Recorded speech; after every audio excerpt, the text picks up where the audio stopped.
Alright, that was bad. Almost recorded without the mic on.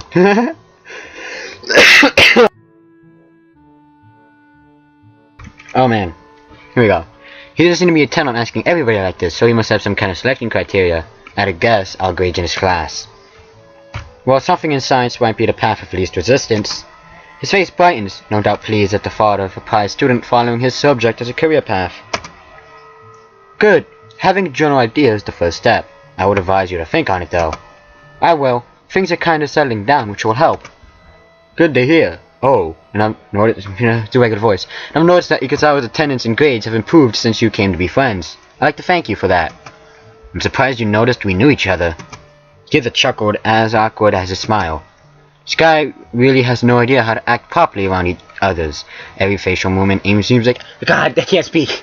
Seems like an act of careful but misdirected choreography. You could say that having a general idea of who knows whom is part of a teacher's job. Catching himself before he goes off on a tangent, he loudly coughs into his hand. I'm sure you have things to do though, so I'll stop there. Please do think about where you're headed from here, as you don't have long to go before you finish high school. I will. Thanks. The brief talk ended. I take my leave. He goes back to fussing with the teaching materials on his desk. This is one of the times I'm envious of Lilly, almost maddeningly so, to have one's future so clear and so assured, yet working towards it from such a young age. It's just an idea so utterly irreconcilable. I got that word for my own thoughts, mired in the present day just as they've always been.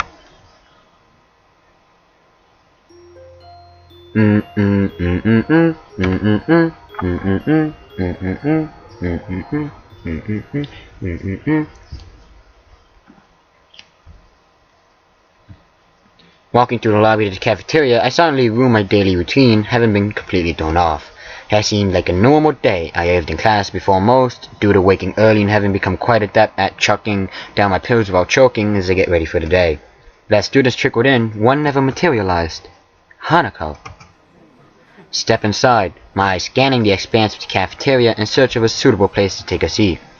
The task made more difficult by the group of students moving about and busily talking.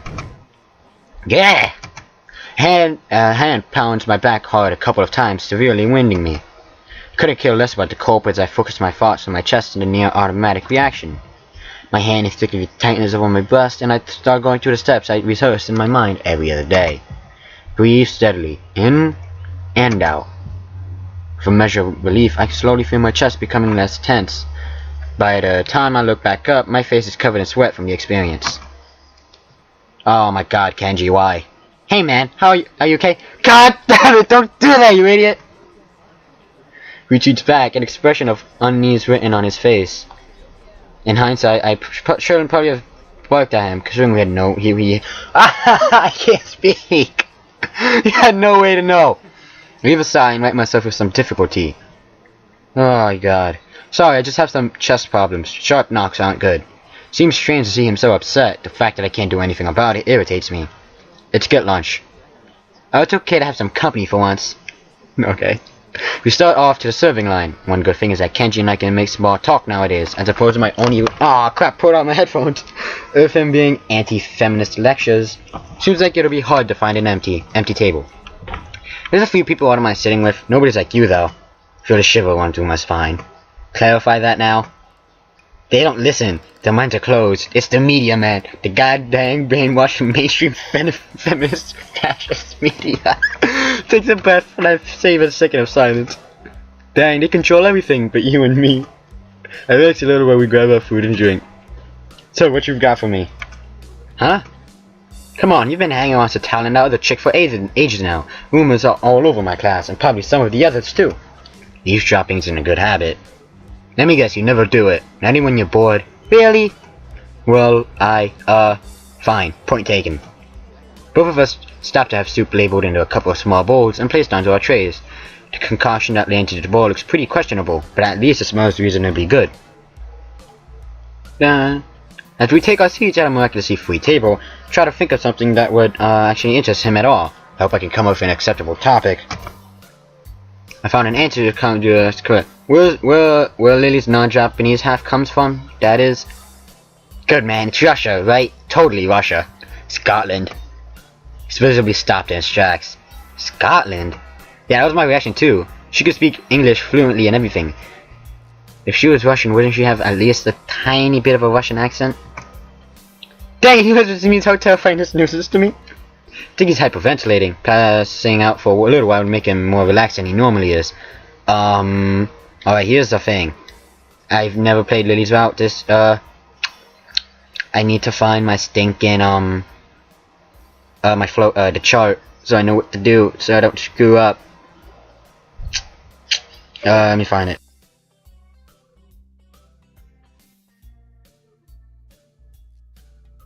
I have no idea which one to do, because the thing does not help me.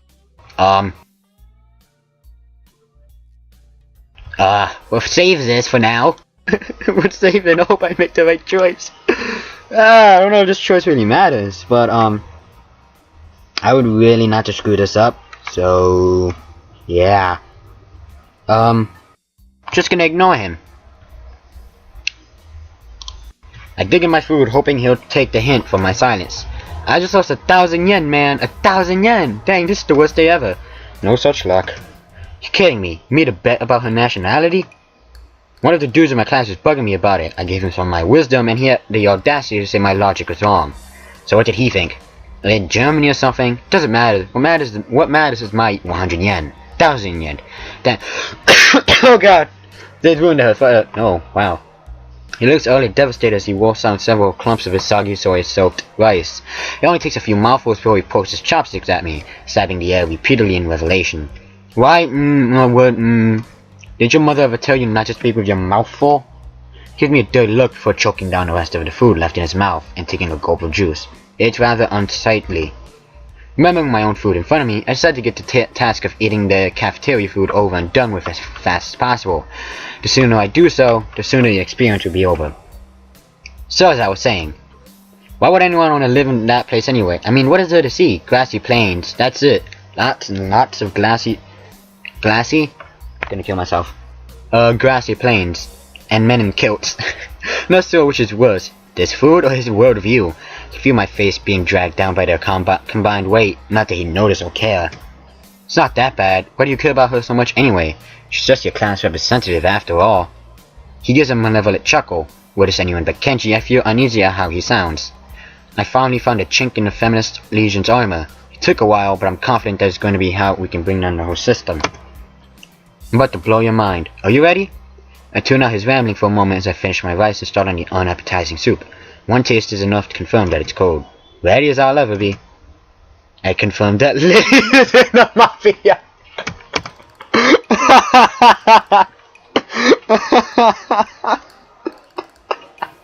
Wasn't expecting that. What? Alright, stay with me for a second here and I describe the scene. I wish I could do otherwise. Lily's walking down the street after school. You're not stalking her, are you? No, dang man, I do have some sense of self-preservation, but not dignity, or morals, or social standards. Anyways, as I was saying, this car pulls up next to her, and guess who steps out? Man in a pinstripe suit, waves her in, then the two just leaves like that. I tell you man, she's under protection. Under protection. Man in a... Oh, I can see where this is going now. Takes an effort not to sign his aspiration. Let me again, this man was above her average height, had a slightly slender build, had blonde hair, looked foreign and smiled a lot. Looks positively stunned. I take the advantage of the moment of quiet to quickly gulp a mouthful of cold soup. Seems you're more observant than I thought. Yes, I have chosen well. He giggled a little and nods to himself so dramatically that it looks comical. Can't tell whether that's intentional or not, and that fact makes me frown.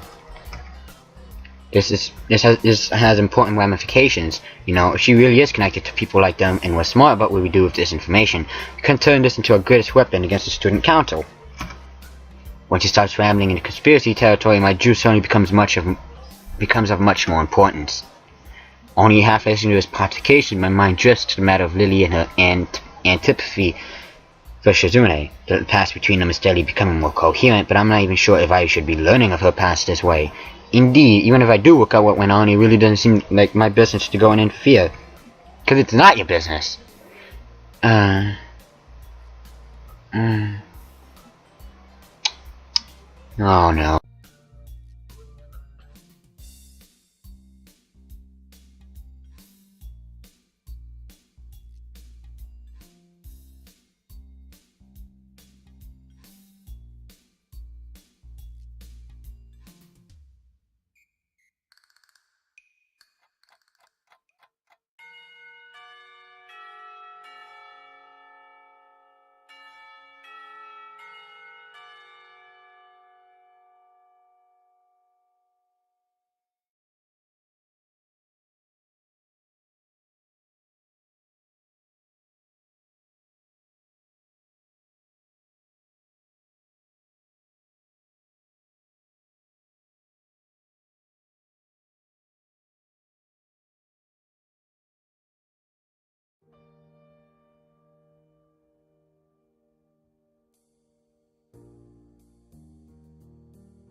Just gonna save this as well, because it's not giving me much use. I'm screwing this up, aren't I? Ask for Hanako. Actually, this may be a rather fortuitous meeting. Hey, excuse me, do you know if Hanako has come out of her room today or not? She doesn't seem to be answering. Ikasawa is Ikasawa. Her not answering the door is totally normal. That tall foreign girl is the only person she'll ever talk to after all. She gives a shrug before walking off down the hallway, having much more important matters to attend to than Hanako and me. Her dismissive attitude annoys me. Hanako must have a reputation as a hermit, a reputation that doesn't seem outright undeserved, at least in the time before we'd met. Scratching my head, I make one last attempt at getting Hanako to answer as I knock on the door one final time. Hanako, it's just me. Katawa said to give you some stuff. For a while, the attempt seems just as unsuccessful as the last. Just before I step the sheets under her door, though, I can hear the handle rattling.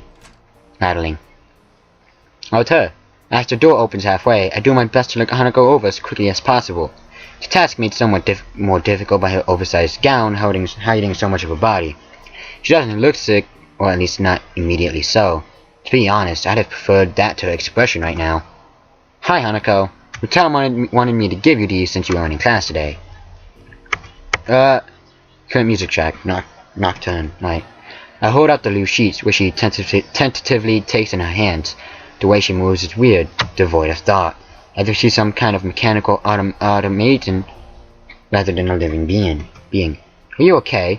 If you're feeling sick or anything, I could get the nurse. Alright, that was pretty long, break I had to take. Anyway, it feels pitiful to put on such a routine. Get on a routine and get well soon act. Can't think of anything else I could possibly do for her, though. She seems to collect herself a little at the notion, but only a little. I'm fine. Okay. Sorry if you hear the fan in the background, it got really hot in here. An awkward silence follows, eventually ended by her nodding solemnly in farewell and closing the door. The entire experience feels surreal.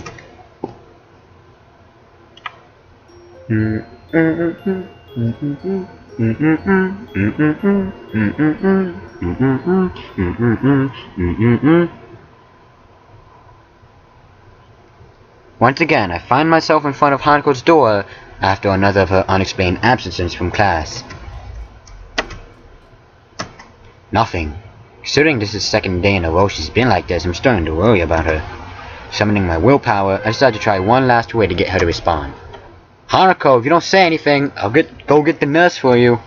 Go away. What? It's hard to tell whether her tone's one of depression, anger, or both. Why in the world can I actually do to help her if she doesn't even want help? The message is clear enough. Can't just leave her like this. Though, just sitting in her room for days on end. Rubbing my temples in thought, I withdraw to my own room to think about how to proceed. Rationality is what's needed here, as an overreaction may just make matters worse. Why you gotta pay for history into this? No! As soon as I started hearing as soon as I started to hear this play, my eyes started to water. Dig on drawer after drawer of my desk, looking for where I put that damn piece of paper. Before she left, Lilly told me the number to call her on while in Scotland, and I wrote it down. Now that I need it though, the damn thing is here. Probably should have just entered it directly into my cell phone, come to think of it. Without further ado, I entered the numbers and anciently pressed the call button. The fact the phone rings at all shows that I got a prefix for the call to Scotland. But at least, I've never made an international call before, so that's some comfort. Eventually the phone picks up. A feminine voice I don't recognize on the other end. It's probably Lily's mother. English, starting to find myself unprepared. I realize I can't understand a word she says, either due to my limited vocabulary or her heavy accent. I should have anticipated this, since according to Lily, her mother is a native Scot. I soldier on to hope that she must know some Japanese, considering it's her daughter's native language. It's Hisao Nakai speaking. An enthusiastic sound of realization can be heard as she recognizes the language. My feeling of relief is immense. You must be one of Lily's one of Lily's friends from school, correct? Even so, her accent means I have to concentrate to work out what she's saying. Yes, that's right. Pleased to speak to you, Miss Hisao. So nice of her to find someone so polite. Lily, dear, it's for you. Why am I doing this? The YOLO. Sorry, this is a little bit too loud. Her mother seems nice, if a little over-enthusiastic given the mundane situation. The small silence as Lily takes the time getting to the phone. In the distance, I can just make out her mother scolding her playfully for just getting up. Hello, Lily speaking. You sound awful. She makes it sound somewhere between a dying animal and a yawn. The one thing I did remember to check before calling was the time zone. It'd be pretty late in the morning over there, so she really has no excuse. Now feeling well? Just tired. What time is it there? Late afternoon. School finished for the day not long ago. You're really not a morning person, are you? I don't need you making fun of it as well. It takes me a measure of restraint not to laugh at her pained groan. Poor girl. How are you doing over there then? Bar the mornings. It's been enjoyable. After not meeting them for so long, just having a meal together with my parents is nice. Keep regular voice. Though the pool and the sheer size of the house might have something to do with that as well. Even if they're not in Japan, from the way it sounds, her family must be pretty wealthy to live so luxuriously. All things with you and alright with you and Hanako? Damn, I was hoping that would be brought up so quickly. Where'd the music? Wow, okay. Take a moment to try and sort out exactly how to describe the situation without causing her undue worry, but she picks up on that without a word being said. Hanako's not well, is she?